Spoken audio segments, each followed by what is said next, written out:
Assalamualaikum warahmatullahi wabarakatuh.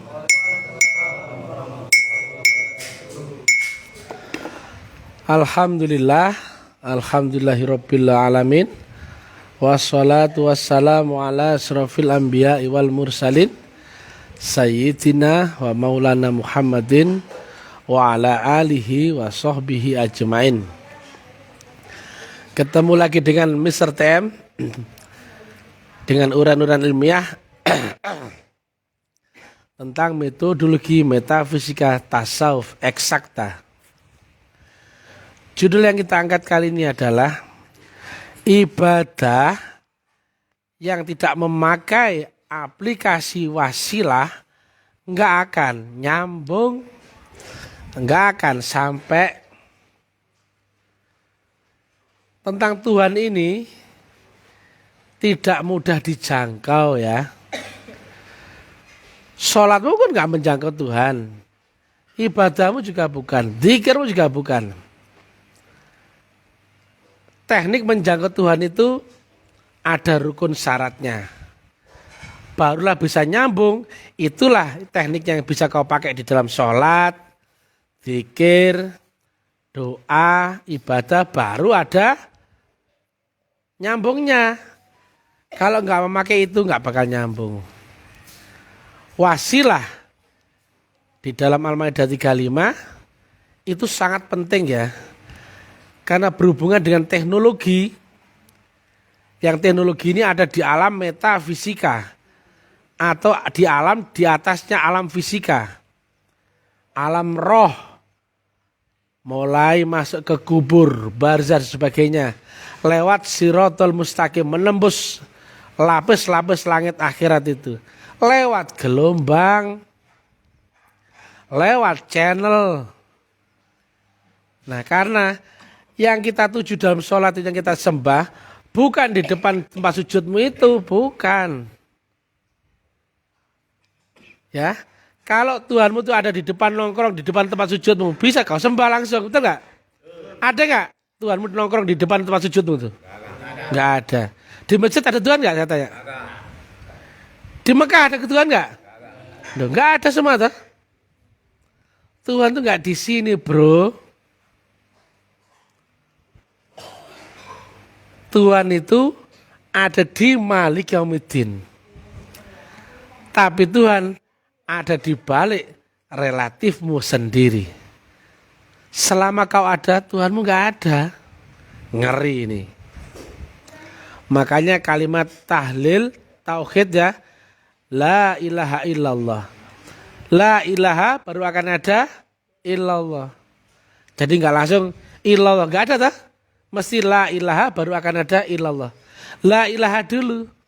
Ketika kau lenyap nol, maka gelombang mutlak itu otomatis menaikkan dimensimu sampai kepada sumbernya gelombang, yaitu Allah Ta'ala sendiri, betul gak? Nah, seluruh praktek metafisika, baik itu kejawen, kebatinan, spiritual, kelenik, ilmu hikmah, yang tidak memakai prinsip wasilah, gak ketemu gelombang mutlak, malah ketemu kesasar, ketemu gendruwo. Ibarat kau kosongkan dirimu, tapi gak ada gelombang mutlaknya. Ya sama seperti rumahmu kau kosongkan 1 bulan, kira-kira bagaimana? Dimasukin coro kecoa, betul gak? Tikus, maling, betul gak? Betul gak ini? Debu pun masuk, semua masuk, asal semua masuk. Tapi kalau mengosongkan diri, setelah ketemu gelombang mutlak, ini dimensimu naik. Maka gelombang itulah mengantarkanmu menuju sumbernya gelombang. Ujungnya nur siapa? Ya Allah sendiri. Ujungnya sinar matahari siapa? Ya mataharinya sendiri. Sederhana tuh. Maka praktek spiritual yang tidak ketemu dengan gelombang mutlak atau wasilah, kau akan sesat zindik yang luar biasa. Nah ini ya, banyak orang sudah melaksanakan ibadah, mulai syahadat, sholat, zakat, puasa, haji, baca Quran. Tapi satu, dia nggak pelajari teknik agar gelombangnya sampai dengan gelombang Allah Ta'ala. Iya toh? Mana pernah kita praktek? Saya tanya, ada yang tahu praktek ini wajah wajia? Nggak ada toh? Luar biasa. Padahal Nabi Muhammad saat sholat waktu tahiyat nunjuk ke depan, betul nggak? Berarti dia waktu wa'asyadu anna Muhammad Rasulullah, dia bukan menyaksikan dirinya, betul ya? Kalau menyaksikan dirinya, wa ana Rasulullah, betul nggak? Saatnya sama dengan kita. Berarti dia yang Nabi Muhammad bersaksi akan Nur Muhammad atau Rasulullah Muhammad. Itu di depan kolbunya. Mana orang tahu sekarang? Ayo. Mana orang tahu? Ternyata sholatnya Nabi Muhammad itu tidak sendirian, betul nggak? Dia beserta dengan guru rohaninya yaitu Rasulullah Muhammad. Sama dengan guru kita. Sama. Rasulullah Muhammad waris kepada Sayyidina Abu Bakar, waris kepada Sayyidina Salman Al-Faris, waris kepada Sayyidina terus ya. Yang terakhir adalah guru mursyid kita. Isinya sama enggak? Sama. Nah, itulah yang bisa menyambungkan gelombang kita dengan gelombang Allah. Nah, wasilah itu pun enggak berdiri sendiri. Sinyal itu enggak akan bisa dipakai kecuali ada alat teknologinya, betul enggak? Saya tanya, semisal di sini samping sini ada towernya Telkomsel, mau kau apain kalau kamu nggak punya HP, betul nggak? Betul? Maka aplikasi wasilah itu mesti memakai teknik teknologi atau metode atau thoriqah, betul ya? Jadi thoriqah sama wasilah ini satu paket ya, karena kita menghubungi Allah lewat gelombangnya. Dan gelombang adalah getaran yang merambat, getar menggetar. Yang itu tidak lagi dipengaruhi ruang dan waktu, tidak ada jarak. Begitu nyambung, detik yang sama. Halo, apa kabar? Dia jawab gak itu? Jawab. Iya, kabarku baik bang. Betul gak itu? Betul. Abang di mana? Di balik papan. Langsung gak itu? Artinya apa? Hubungan dengan Allah jika tidak memakai teknologi, tidak memakai wasilah, gak akan nyambung. Betul ya? Inilah yang tidak dikuasai dunia Islam sekarang. Ulamanya bodoh-bodoh, sok tahu. Kiai ustadz sok tahu. Nah saya tanya, jika gelombangmu gak pakai wasilah, gak pakai teknologi, berarti gak nyambung, betul gak? Alat peragaku mana pun? Oh ada ini entah. Pakai ini saya.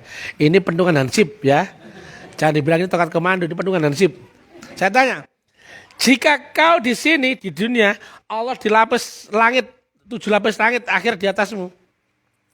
Kalau nggak pakai wasilah, nggak pakai teknologi, nyambung nggak? Saya tanya, lah kenapa ada orang sholat kok rasanya tenang? Kenapa ada zikir berbuah keramat, sakti dan sebagainya? Ayo. Kenapa ada orang berdoa dan kemudian ada yang membalas? Saya tanya, jika kau nggak sampai Tuhanmu, lantas siapa yang menjawab itu semua? Saya tanya, orang goblok. Tuhan apa bukan? Bukan. Karena kau nggak sampai, maka yang menjawab pasti bukan Allah, betul nggak? Yang membuat tenang dirimu ibadah, yang membuat keramat di balik wirid-wirid zikir yang kau amalkan, yang membuat kau berpengetahuan teori agama, itu bukan Tuhan. Makanya sekarang banyak orang pintar, betul nggak? Banyak orang sakti keramat, betul nggak? Banyak ahli ibadah, tapi nggak kenal Tuhan. Betul? Kenal aja enggak, apalagi dibalas, betul nggak? Berarti yang menjawab doa-doanya orang itu bukan Allah, tapi setan. Makanya sekarang banyak orang beragama tapi nggak kenal Allah. Ditanya caranya gimana? Plonga. Ya bukan lo? Ya aku pokoknya sholat. Ya bukan? Aku pokoknya zikir. Ya bukan? Zikir gimana teknisnya? Kau terangkan ilmiahnya. Gak ngerti plonga kok udah skopok. Loh ya mestinya ininya dulu dong. Itu adalah teknologinya yang mengaplikasikan wasilah. Ada nggak di dalam Quran? Wabtaghu ilahil wasilah, baca Al-Maidah 35. Tentang metodologi juga ada. Barang siapa yang teguh di jalan ini, di tarekat ini, maka akan aku curahkan rezeki berlimpah, bagikan hujan lebat turun dari langit. Surat Jin ayat 16. Dan adanya orang yang membawa silah, laqad ja'akum rasulun min anfusikum. Quran gak itu? Tapi orang bodoh-bodoh mana percaya. Dibaca pun ada, tapi tetap gak dipercaya. Nah, udah bodoh. Jahiliyah kuadrat. Orang katanya, itu dakwah setiap gak pakai Quran. Hei, tadi 3 ayat itu Quran. Masalah saya udah ngukur. Aku ngomong sama orang goblok. Tak kasih tahu ayatnya pun gak akan bekas. Betul gak? Gak akan ngefek. Kau baca pun tentu gak percaya sama setiap. Betul gak? Sekali lagi ya. Al-Maidah 35. Surat Jin ayat 16. Atau bahasa 128. Delon dewe. Mbak motormu. Tapi kau tetap gak akan percaya. Betul gak? Bahwa yang kau sembah selama ini bukan Allah. Kenal dari mana? Mana mungkin kau bisa menyembah Allah dengan akal? Beda gelombang ya. Lihat di awal-awal ketika di kandungan. Kutiupkan sebagian rohku. Betul? Maka bersujudlah. Berarti ini hubungan antara roh dengan maharoh. Roh kita bagian dari maharoh. Betul gak? Berarti ujungnya roh kita adalah Allah sendiri, betul gak? Nah, jasmanimu hanya untuk dunia. Tapi rohmu adalah untuk mengenal sejatinya dirimu, yaitu Allah sendiri, betul gak? Di balik rohmu adalah Allah sendiri. Man arafa nafsah faqad arafa rabbah. Itu Nabi, tetap kau gak akan percaya toh? Nah, itu Quran tadi 3 ayat, sekarang hadis juga gak akan percaya toh? Orang goblok-goblok. Makanya saya nggak ada waktu untuk diskusi sama orang goblok-goblok. Minimal 1 level lah ya. Ada otaknya dikit. Ada otaknya dikit ya biar bisa berpikir itu aja. Kalau orang sudah kayak bangkai berjalan itu mana mau aku.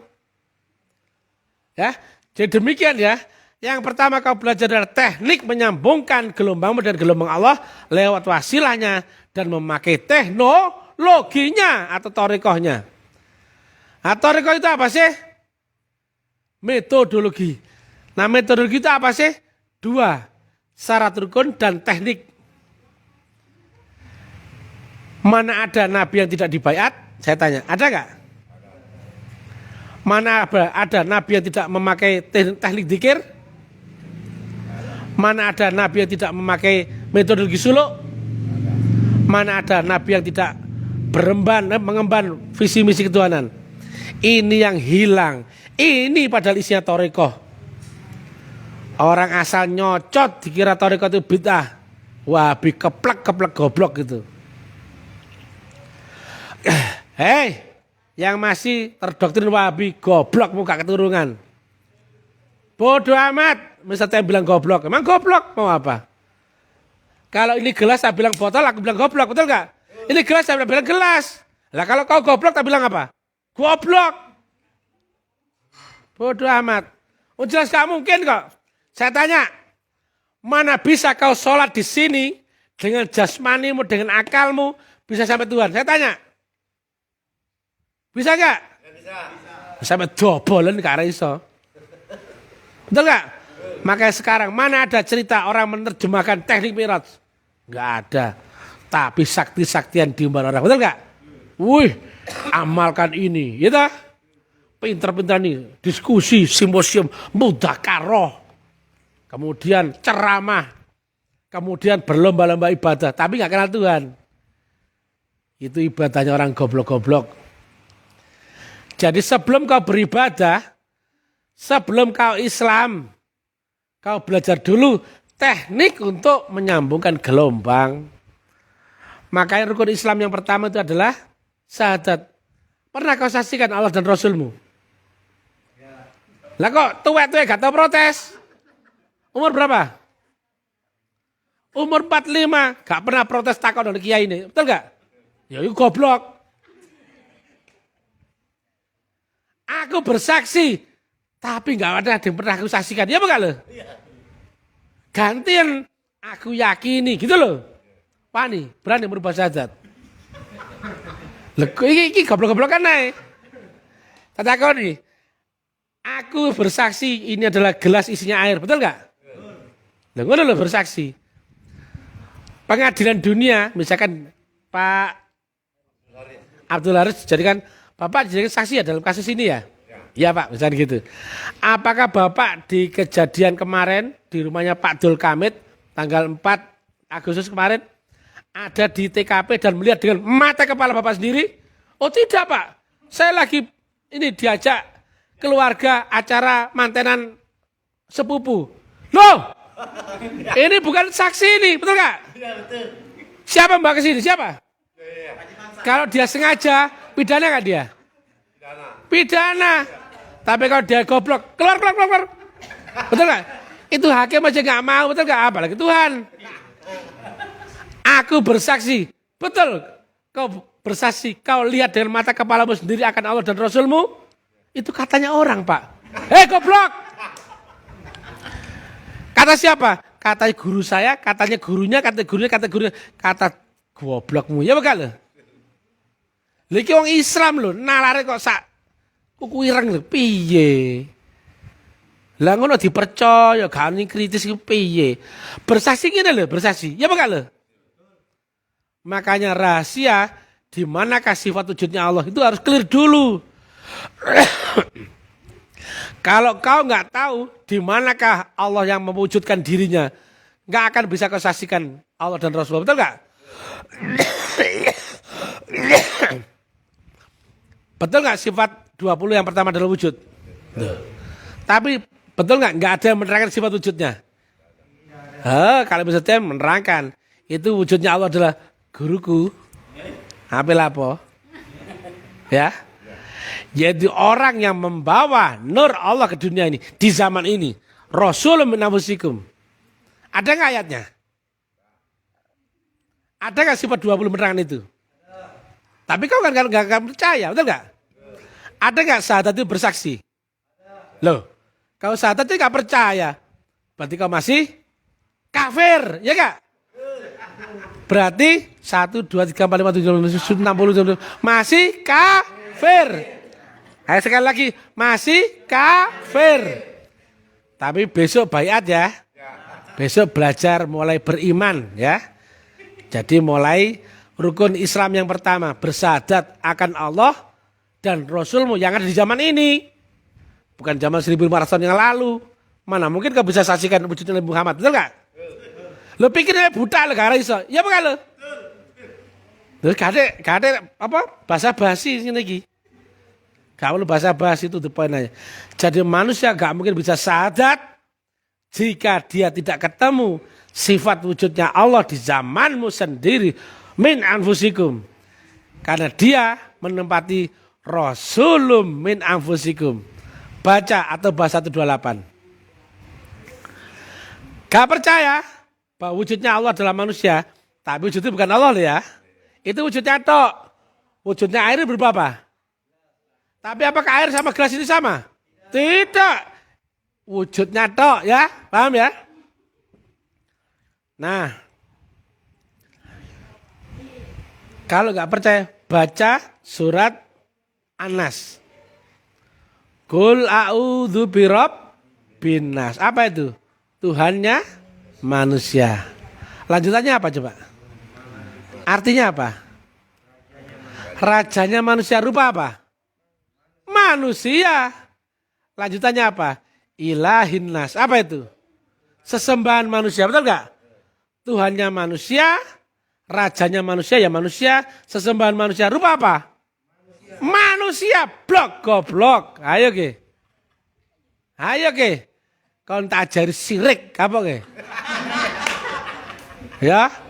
Daripada pecimu palsu bujuan mending sirik sekalian ya. Coplon nih, coplon. Kopiah bujuan tok. Mendingin topen koboi ya enggak? Gak percaya? Ati Allah wa ati Rasul. Tiganya apa? Wa ulil amri minkum, betul gak? Taatlah kepada Allah, taatlah kepada Rasul dan taat kepada orang yang dikuasakan di antara kamu, yaitu guru. Itu di zamanmu sendiri. Gak percaya? Ada lagi. Besertalah dengan Allah. Kun ma'allah. Lanjutannya apa? Jika belum bisa beserta dengan Allah, besertalah dengan orang yang telah beserta dengan Allah. Betul nggak? Ada orang itu yang dicari seluruh manusia di dunia. Nggak ketemu itu, nehi. Sak marifat-marifatmu tetap marifat sontoloyo. Betul nggak? Masih kon keramat no kene tak gawe selilit kuping. Keramat tuh di sana, di sini jadi apa? Selilit kuping. Betul nggak? Ngeri-ngeri sedap. Ya. Di sini udah nggak ada ilmu, nggak ada keramat, nggak ada pengetahuan, nggak ada apa-apa. Kenapa? Manusia masih mengenalkan diri. Dan kemudian gelombang mutlak itu menyambungkan ke ujungnya gelombang itu berkekalan akan Allah Ta'ala sendiri. Itu tekniknya, sederhana sekali. Begitu ketemu orang yang membawa wasilah itu, lanjutannya adalah kita ditanamkan baiat, isinya adalah isi tentang nur kitab dan nur iman. Hei blog, wocon Asura 52, ono apa enggak, bocon baca sendiri. Baca, Asura 52 coba. Pak Nurdin, dibuka Asura 52.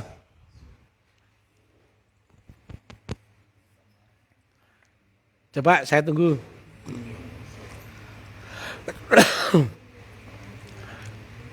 Sudah ketemu?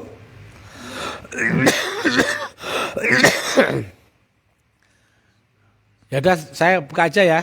Dan sebelumnya kau tidaklah mengerti apa itu kitab Quran. Tidak pula mengerti apa itu iman. Demikian ini kami jadikan nur. Jadi kitab itu nanti berupa nur. Iman itu berupa nur.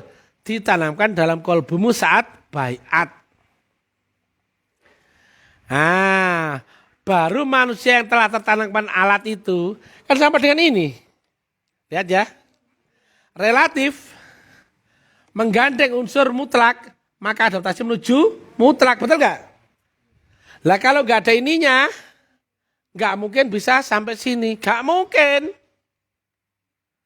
Manusia tidak dibayat nur, nggak mungkin sampai, betul apa nggak? Saya ulang lagi, ilmiah, matematika atau fisika, relatifmu menggandeng unsur mutlak dari Allah Ta'ala, baru adaptasi menuju yang maha mutlak, betul nggak?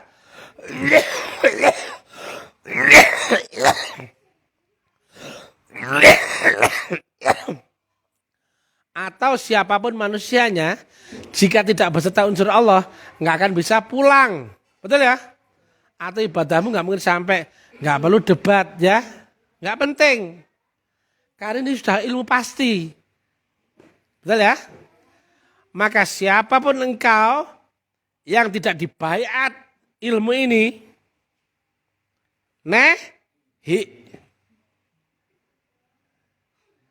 jadi di baiat itu kita diberikan alatnya untuk bisa membaca gelombang wasilah itu. Nah, nanti ada nur di dalam kolbumu dan ada guru nur di depan kolbumu. Ngikut saja dia. Dia bukan manusia. Tapi wujud yang kau tampak di dalam panca indera adalah manusia. Presiden itu bukan manusia, betul nggak? Tapi menempati manusia, wujudnya akan serupa dengan manusia. Yang mati presidennya atau manusianya? Nah, Nabi Muhammad manusia, Rasulullah Muhammad bukan manusia, ya. Yang Rasulullah itu kata Nabi diwariskan. Al ulama warasatul anbiya. Kalau nggak percaya, ada nggak kalimat Nabi? Isi dadaku telah aku curahkan sepenuhnya kepada Abu Bakar. Ada nggak itu? Itulah pewaris estafet Rasulullah yang pertama. Dan yang terakhir adalah guru kita. Bodoh amat, orang percaya nggak percaya bodoh amat. Kita nggak butuh orang ya. Kalau kau percaya silakan ambil manfaatnya. Kalau nggak percaya, kau sesat pun nggak masalah. Saya nggak pernah kecil hati ya. Ada orang masuk neraka, saya gembira.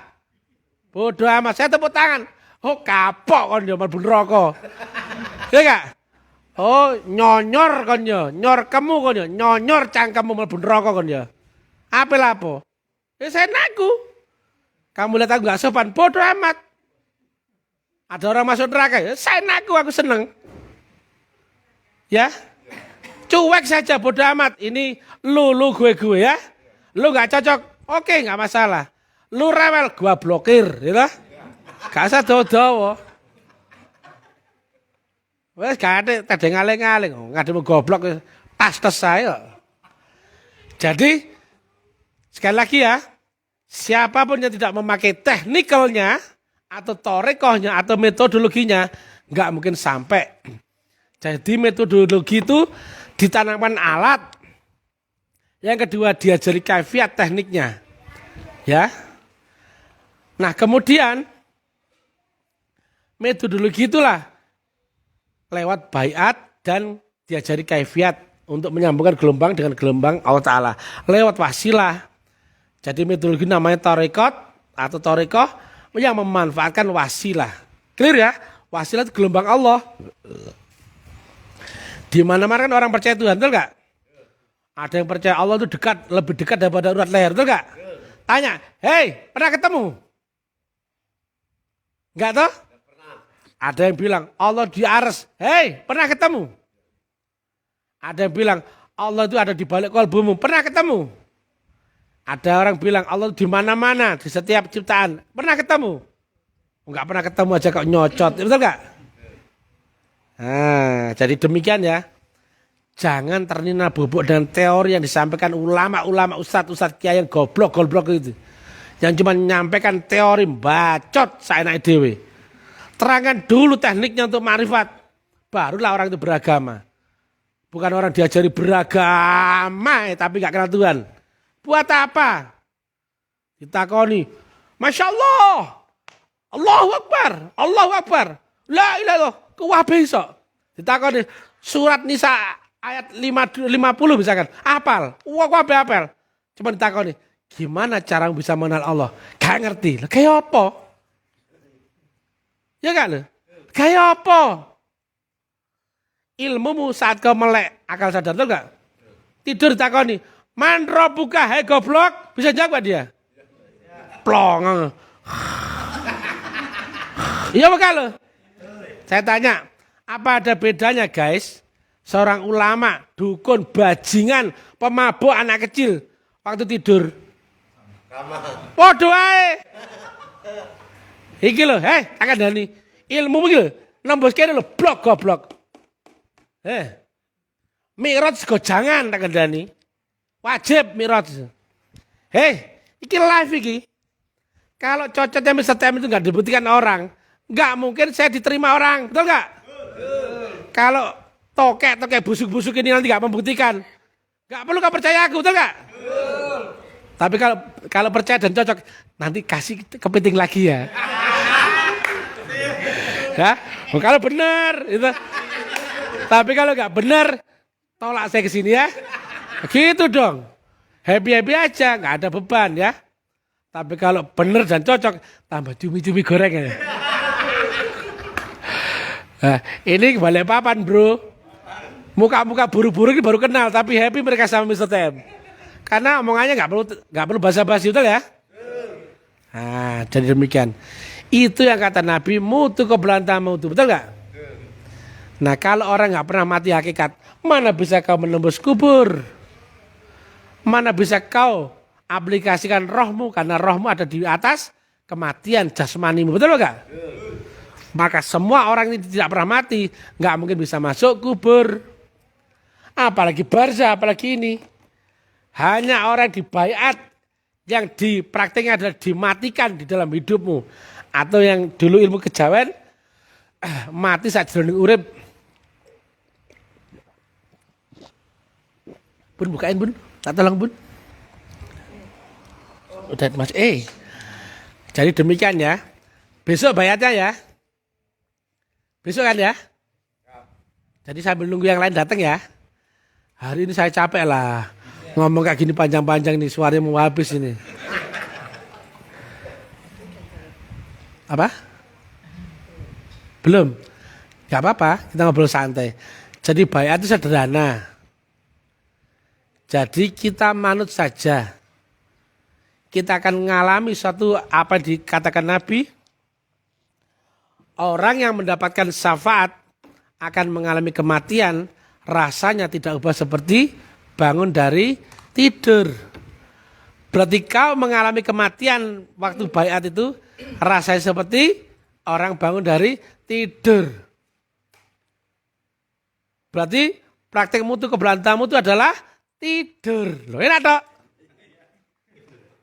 Cuman jasmanimu di sini bro, rohanimu yang telah bangkit. Ngeri ini. Dan saya tanya, jasmani bisa nggak menembus kubur? Nah, ketika rohmu telah bangkit, dibangkitkan, bisa nggak nembus kubur? Nah, roh nggak sembarang roh.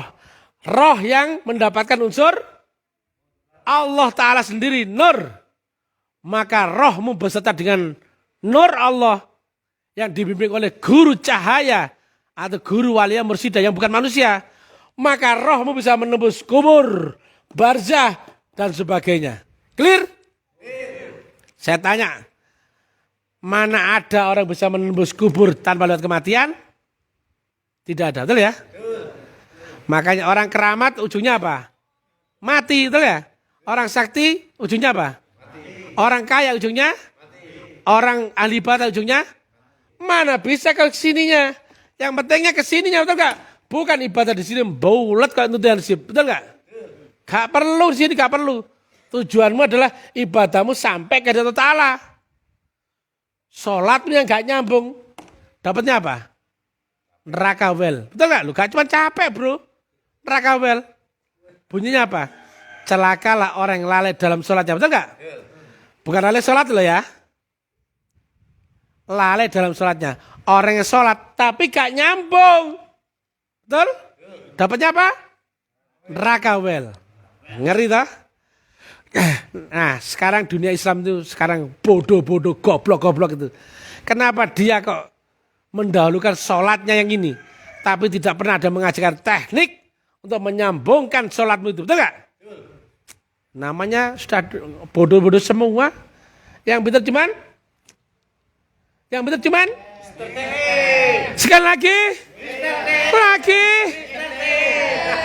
Ya nggak sombong lah ini ya.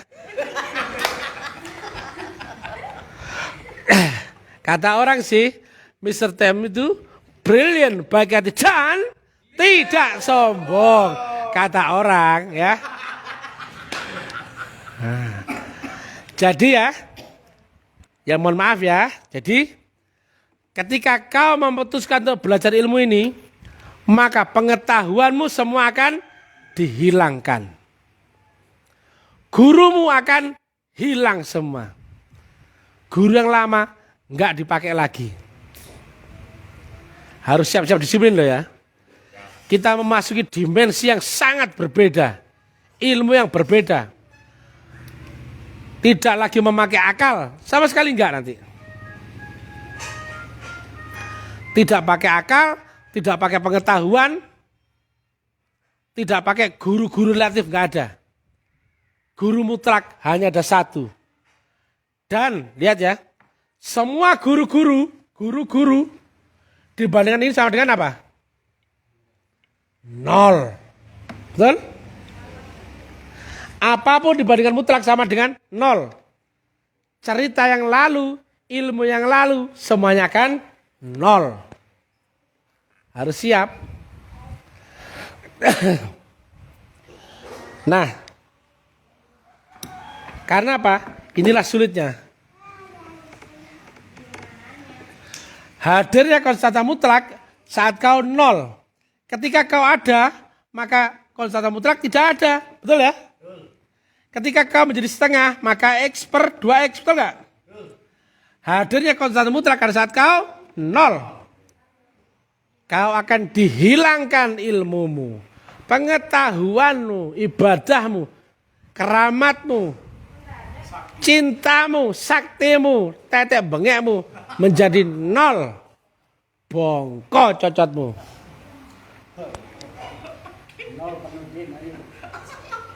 Berarti ini ilmu ini sama sekali tidak enak.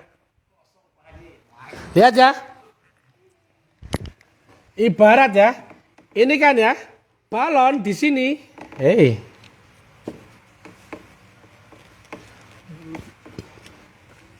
Balon di sini bisa naik nggak? Nggak bisa. Sama-sama oksigen. Betul ya? Tapi kalau oksigenmu, balonmu diisi hidrogen, ketika kau diisi dengan unsur Tuhan, kau pasti ketarik ke atas, betul nggak? Maka kau akan pindah alam di sini. Betul? Lambat laun naik. Setelah apa? Ikatan ini diputus satu demi satu. Del. Maka barulah balon bisa kembali ke hadirat Allah Ta'ala. Betul? Nur yang ditanamkan dalam dirimu kalbumu nanti saat bayat adalah unsur yang datang dari sisi Allah Ta'ala. Dari surga Jannatun Naim. Maka tempat kembalinya arwah-arwah disucikan adalah kembali ke hadirat Allah Ta'ala. Surga Jannatun Naim. Dijamin. Saya tanya, jika manusia nggak ada unsur ininya, bisa kembali kepada Tuhan? Capek itu dah. Wes gak ada sopan-sopanan wes, nggak ada goblok-gobloknya kok. Ya? Paham ya sekarang Pak Tamim? Manusia tidak dibayat, nggak ada unsur Allah Ta'ala, mana bisa kembali? Inna lillahi wa inna ilaihi rajiun. Yang datang dari dia, yang bisa kembali kepada dia. Saya tanya, motomu, kupengmu, batangmu, kasarmu, teko mendi? Dari Allah apa dari tanah? Maka akan kembali kepada mana? Kembali ke tanah. Otakmu, akalmu yang dulu ada apa enggak? Dulu enggak ada, diadakan. Besok kembali enggak ada, betul enggak? Maka jasmanimu, akalmu, dan kemanusiawianmu akan lenyap begitu kau mati, betul enggak? Dan apabila rohmu belum bisa kembali kepada Allah, kau akan terjebak di apa disebut Nabi dengan neraka. Rohmu gak bisa pulang, bagaimana coba? Paham sekarang ya? Saya tanya sekali lagi, apakah ada kemungkinan manusia tidak dibayat atau tidak mendapatkan unsur Allah Ta'ala akan bisa kembali pada Allah? Tidak bisa. Gak mungkin. Atau juga apakah ada peluang seorang yang tidak ketemu dengan Rasulun min anfusikum atau sang pembawa silah bisa kembali pada Allah Ta'ala? Gak mungkin. Dua-duanya inilah yang akan kalian dapatkan. Kau akan dapatkan nur. Kau akan dapatkan guru sejati. Kau akan dapatkan teknik. Maka tinggal adaptasi tinggi. Melepaskan ikatan-ikatan penjara duniamu. Cintamu, ketakutanmu, bencimu, itu yang nanti akan dihilangkan. Sampai nol. La ilaha, baru akan ada apa? Illallah. Maka begitu kau masuk bayat, masuk tarekat, kau langsung masuk neraka. Yang dalam dunia ilmu tasawuf disebut tahalli. Saya tanya, ini ada kain, coba bisa ambilkan, Bunda. Ini kain. Ya. Taholi adalah dibersihkan. Tahali berikutnya adalah diformat ulang. Tajali itu diaplikasikan. Saya tanya, kain kalau dibersihkan direndam air, betul nggak Bu? Direndam pakai rinso, panas nggak dia? Betul? Betul? Masih ada nodanya ini. Kasihlah baik krim, betul gak? Panas lagi. Terus, betul? Berkali-kali berulang-ulang dijemur. Itulah gambaran manusia yang dibersihkan Allah Ta'ala. Jangan harap yang enak-enak. Sudah ketemu jalan ini yang terang benderang, ikuti saja. Neraka pun alami saja dengan sukacita. Gak ada jalan lain. Wong itu dosamu sendiri kok. Model bajingan yang modelmu dewe kok. Ya apa gak? Saiki sapa sing nglakoni dosa? Ya dirimu sendiri. Masih untung dibersihkan saat kau di dunia sekarang. Nah kalau itu belum dibersihkan saat kau di sini, dibersihkan oleh syafaat gurumu, begitu kau mati habis kau. Dan Ini tarekat berbeda bro. Tarekannya orang pakai topi koboi ya. Bukan pakai kopiah. Tak bilangin ya. Di sini, nah, begitu bayat tarekat, itu namanya kita ketemu metodologi. Lanjutannya adalah ketemu sistem. Ini masih kita mendapatkan alat dan teknik caranya. Ini sudah praktek. Menyamakan frekuensi dan gelombang. Nabi aja butuh 13 tahun loh di sini. Baru bisa mi'raj. Tapi di sini bukan ilmu omong kosong. Di sini ada wir sendiri, ada wir jamaah, suluk dan bakti. Dan saat kau nanti suluk, kau akan tampak oleh zahirmu itu. Dosa-dosamu itu menzahir. Ilmumu menzahir. Yang kau dapatkan seumur hidupmu saat ini. Dari kiai sono, dukun sono, menzahir semua itu. Bukan Allah itu. Dan itu akan kau alami sendiri. Bukan cerita. Semuanya nyata di alam itu. Kau nanti melewati alam ini, kau alami sendiri, bukan diceritai. Kubur kau alami, barzah kau alami. Bahkan kau dinampakkan dosa-dosamu waktu kecil semakin nampak. Dulu nyolong ayam, muncul itu ayamnya. Pernah minum, muncul minumannya. Perempuan, muncul perempuannya. Nyata semua itu. Ini tarekat bukan tarekat omong kosong. Kalau nggak bisa dibuktikan, jangan panggil saya Alek. Karena namaku bukan Alek.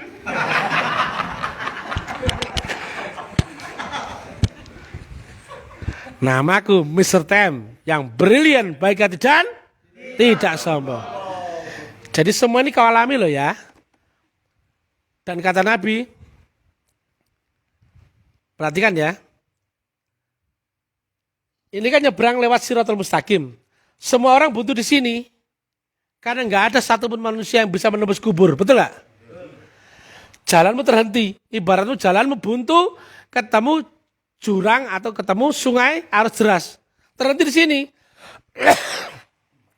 Tapi karena kau ketemu guru yang di balik ada wasilah, kau bisa nyebrang. Inilah Siratul Mustaqim itu, jalan lurus. Tapi kata Nabi berupa apa?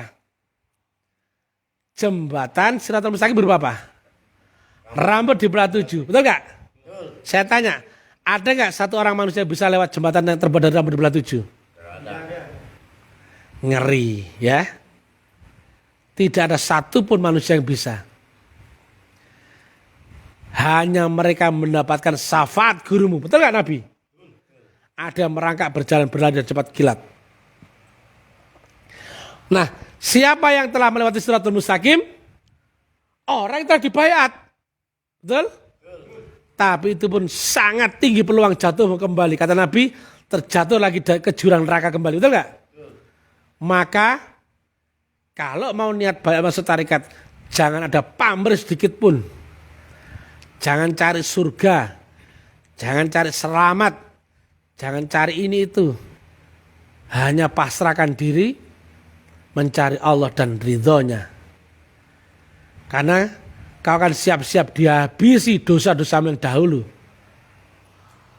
Sakitnya minta ampun. Sampai gak kebayang sama akalmu. Akalmu nanti akan lumpuh. Baru bisa naik ke dimensi di atasnya.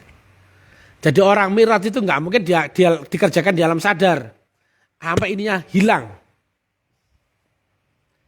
Itu teknik tinggi. Tapi tenang.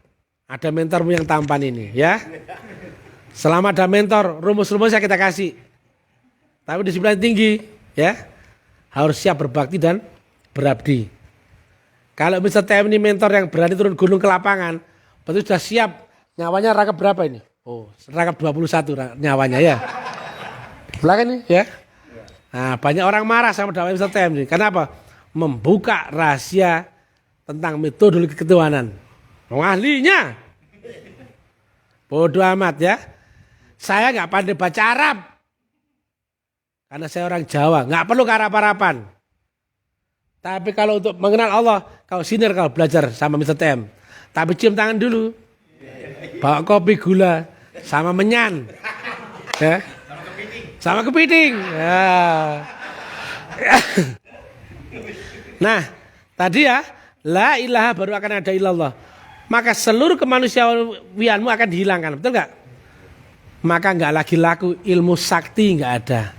Harta bendamu apapun semua akan hilang. Tapi hilang itu bukan berarti kehilangan hartamu secara zahir, tapi nggak masuk ke dalam kolbumu. Nggak perlu keramat. Kalau telah kenal peserta yang maha keramat, betul nggak? Nggak perlu surga captai, betul? Jika telah peserta yang punya surga, betul nggak? Kita nggak ngomongin khayalan fata morgana, betul nggak? Kalau ngomong di publik gini, rangkap nyawanya sudah 21, betul nggak? Nggak perlu keramat, ini nggak keramat ini Mr. TM. Tapi kenapa kok berani goblok-goblokan manusia sedunia ya? Karena memang pintar. Lainnya kan cuma teori, tekniknya lo nggak pernah dibuka. Buat apa kok sholat, puasa, haji, tapi nggak kenal Tuhannya, betul nggak? Apa yang kau ingat dalam sholat? Saya tanya. Saya tanya. Siapa ya? Yang ini yang pada dekat. Pak siapa? Pak siapa? Haji. Kok udah haji tak sawat ini? Haji ya, haji. Haji ya. Sholat. Saya tanya ya, sholat. Jawab yang keras ini dengar ini. Sholat. Nyembah siapa? Tuhannya. Loh, nyembah siapa? Nyembah siapa? Nyembah Tuhan. Nah, di dalam sholat itu ada rukun syaratnya. Aqimi sholat lidzikri. Dirikan sholat dengan hati yang mengingat Allah. Saya tanya, apa yang kau ingat dalam sholatmu? Jawab. Ingat dunia juga kan? Kan? Saya tanya. Tadi kan saya tanya ya, Bapak bisa nggak ingat anakku? Nggak bisa. Kenapa alasannya? Nggak kenal. Saya tanya, gimana kau ingat Allah jika nggak kenal Allah? Betul nggak? Inilah dunia Islam bodoh minta ampun itu. Kenapa kau nggak pernah tanya kepada penceramah itu? Kau hanya mengerjakan sholat tapi menyembah kepada nggak kau kenal, betul nggak? Padahal mestinya syahadat itu kau kenali dulu wujudnya, betul nggak? Kau saksikan Allah dan Rasulullah di zamanmu sendiri karena menyaksikan, betul nggak? Barulah kau bisa ingat dalam sholatmu, betul? Maka cocokkan dengan ini wajah tuh wajhiyah. Kuhadapkan wajahku kepada wajahnya. Tapi enggak menyembah dia. Dia hanya wujud wajahnya saja. Betul ya? Aku pegang gelasmu. Tapi aku bukan minum gelasnya. Aku pegang gelasmu karena aku mau minum airnya. Betul? Ini wajah tuh wajah. Aku bukan menyembah guruku. Tapi aku menghadap wujud wajah Allah lewat wujud wajah guruku. Karena di baliknya ada nur Allah Ta'ala. Dan di baliknya adalah Allah Ta'ala sendiri. Clear? Mana mungkin orang bisa sholat jika tidak kenal wujud Tuhannya. Orang lain paling gak berani ngomong wujud Tuhannya. Betul gak? Ini Mr. TM ya beda dong. Jadi Allah itu sifat 20 yang pertama adalah apa? Wujud. Yang keras? Wujud. Berarti dia mewujud.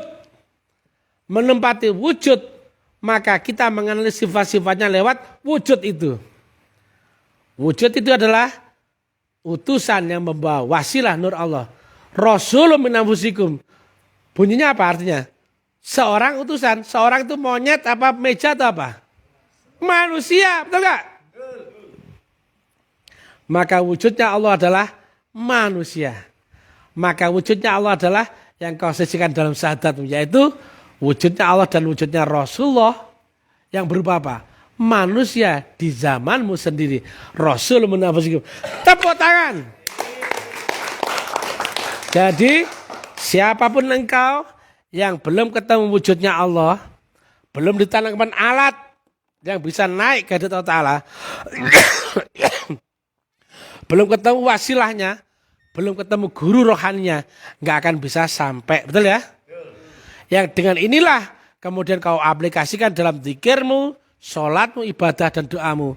Baru seperti itu kita akan menghubungi Allah dengan hubungan langsung, sama seperti kita menghubungi seorang lewat gelombang ya. Assalamualaikum warahmatullahi wabarakatuh.